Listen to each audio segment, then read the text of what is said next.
Hello friends, back to my YouTube channel. আমি দেবী। আমি আজকে তোমাদের সঙ্গে শেয়ার করব অনুষ্ঠান বাড়ির মতো খিচুড়ি। এখানে সবার প্রথমে আমি কড়াইতে তেল গরম করে তাতে শুকনো লঙ্কা, তেজপাতা এবং পাঁচফোড়ন ও থেতো করে আদা, গোটা গরম মশলা দিয়ে এবার আমি দিয়ে দিলাম তোমার জিরে গুঁড়ো ও লঙ্কা গুঁড়ো আমি ভিজিয়ে রেখেছিলাম, সেটিকে দিলাম। সঙ্গে দিলাম চেরা কাঁচা লঙ্কা, পরিমাণ মতো হলুদ, নুন ও চিনি। এবার মশলাটাকে ভালো করে এবার কষিয়ে নেব। কষানো হয়ে গেলে এবার আমি চাল দিয়ে দেব। চাল দিয়ে 2 মিনিটের মতো কষিয়ে নেব।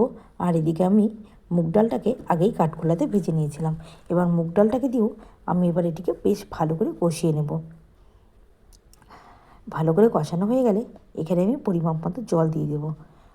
এমনভাবে তোমাদের জলটা দিতে হবে যাতে জলও না থাকে, প্লাস চাল ডাল পুরো সেদ্ধ হয়। যেহেতু আমি আলু পছন্দ করি, সেজন্য আমি এখানে আলু দিয়ে দিলাম।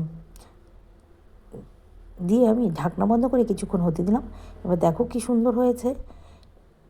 আমি কাঠখোলাতে বাদাম ভেজে রেখেছিলাম, সেই বাদামটাকে এবার দিয়ে আবার ঢাকনা বন্ধ করে 10 মিনিটের মতো হতে দেবো। ঢাকনা খুলে এবার আমি দিয়ে দেবো ঘি, 1 চামচ পরিমাণ ঘি। ঘি দেওয়া হলে এবার এটিকে আমি 4 থেকে 5 মিনিট নেড়ে চেড়ে নেব। দেখো কি সুন্দর হয়ে গেছে। তোমাদের ভিডিওটি ভালো লাগলে আমার চ্যানেলটিকে কিন্তু সাবস্ক্রাইব করতে